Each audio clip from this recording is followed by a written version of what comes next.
Hi, today we're at Hogganfield Loch just outside of Glasgow. Now I first came here about 30 years ago.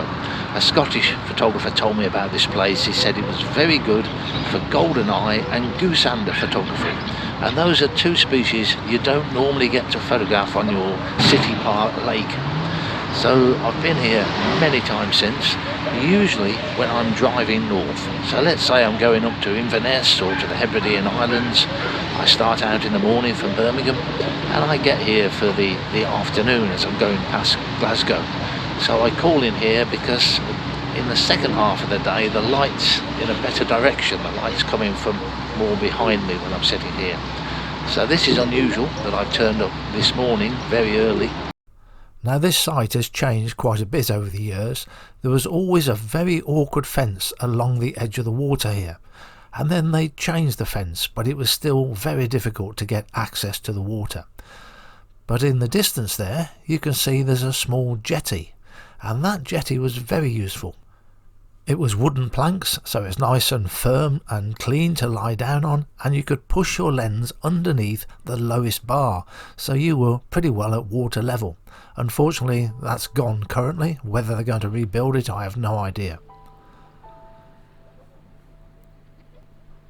So this is first thing in the morning. The sun hasn't got over the horizon yet. You get some lovely subtle colours in the water.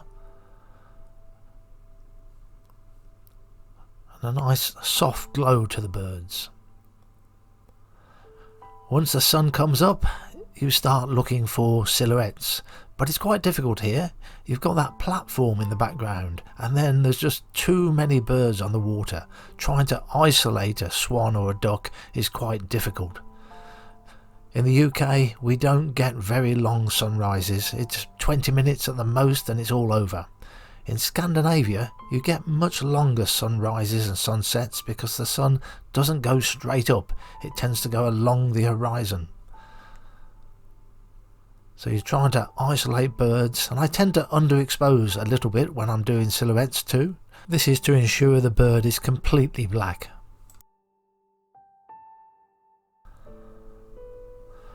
Once the sun is a bit high in the sky, it just turns to a very bright, harsh light, and then you swing round and start to shoot in the other direction. Now you can see from the direction of the shadow here that I've got to shoot along the bank, but the problem there is there's so many birds in the way. Ideally I want to be shooting in this direction out into the lake, then there'll be less clutter amongst the birds. I can isolate them easier, and that really means coming back in the afternoon.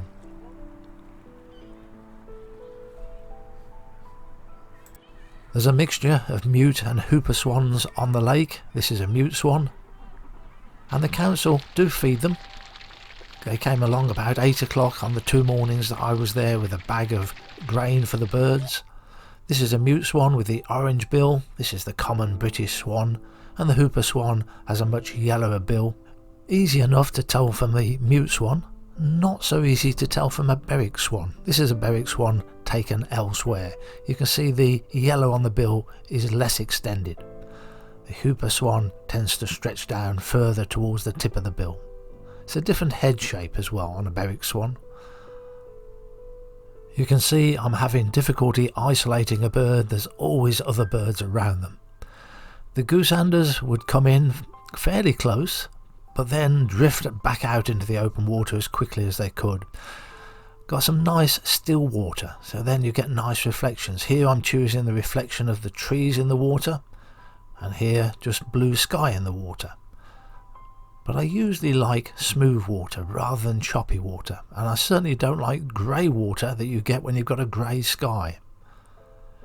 Very noticeable that male goosanders very rarely come as close as the females. I've experienced this on a number of different sites over the years. The females are easier to photograph for some reason. Not all of these pictures are taken on the same day, but they're all at Hogganfield Loch except for the berwick swan. And here is an exception to my rule about liking smooth water. This was a windy day, but still got a blue sky, so we have blue water, and you've got the tufted duck being almost covered by the waves. And because I'm low down, I'd be lying on that jetty that I was talking about. Sometimes it's just the head of the bird showing above the waves, and I quite liked that effect. I'm always looking out for a bird doing a wing stretch, and for this you'll need a slightly faster shutter speed, 2,500ths of a second, to freeze those moving wings. When the bird's just on the water you can be much slower, this could be a thousandth of a second. And the female. I then went off to try my luck elsewhere and came back for a second day. I'm back at Hogganfield Loch. I made a mistake yesterday. I was here for a couple of hours and then I decided to go off and explore another couple of locations. I really wanted to find Goldeneye displaying, and they weren't displaying here. Unfortunately, it took me a long time. The M8 was blocked with roadworks and then with an accident as well. So I didn't get back here until too late. It was only about 15 minutes of light left. And the light is definitely better here in the afternoon. I much prefer it with the sun coming from this direction. So I really ended up wasting too much of the day, and it was a lovely day. The weather was fantastic, blue sky almost all day. The weather forecast for yesterday was not so good. If I'd have listened to the weather forecast, I probably wouldn't have come. It was supposed to be cloudy most of the day. Now, as a wildlife photographer, I listen to weather forecasts a lot. They're important to me. But I also don't take them too seriously. So if it says it's going to be cloudy, I often still go. Today's weather forecast, however, is terrible. It's going to be strong winds, heavy rain. So far it isn't. It's not windy at all, but it's very dull. So I haven't got the cameras out of the car. I'm just watching the sky and seeing what's going to happen. A little bit of light did eventually come along and I had another go at the Goldeneye, but they were not easy. They were very frustrating. Whenever they came close enough, they were just feeding frantically, so they never spent much time on the surface. They would pop up and then immediately dive down again, and I got a whole sequence of just very quick dives. But unfortunately the Goldeneye is never displayed, and it's a most wonderful display to watch, and I would really like to get it on film.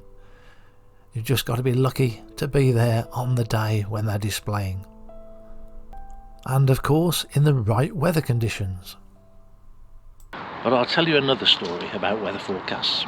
We've got to go back to probably the 1990s, could have been the 1980s, but I'll say the 1990s. This was before the days of the internet and before mobile phones, or at least not everybody had a mobile phone in those days. They were heavy, chunky things and quite expensive to run, so I didn't have a mobile phone. But I was travelling a lot in those days.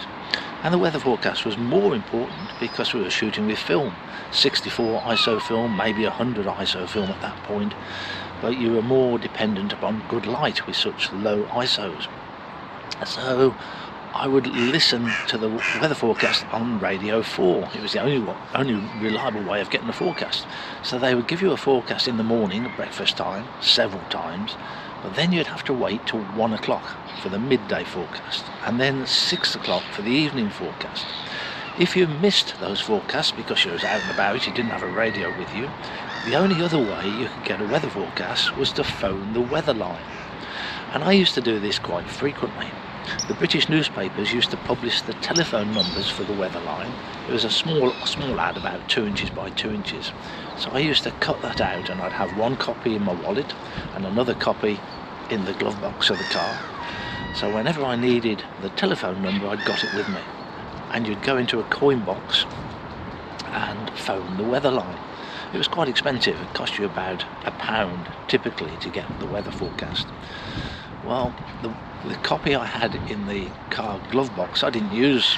I was usually using the copy that was in my wallet. But one day I used the copy that was in the glove box, and it had all gone a bit brittle, it had gone yellow as newspaper cuttings do. And I phoned this number, so I put all my coins into the coin box, you phone the number. What I didn't realise is the numbers had been redistributed, and I didn't get a weather line, I got a sex chat line.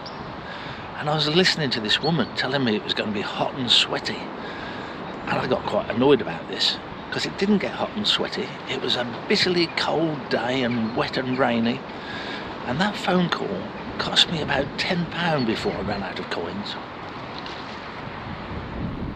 Thanks for watching.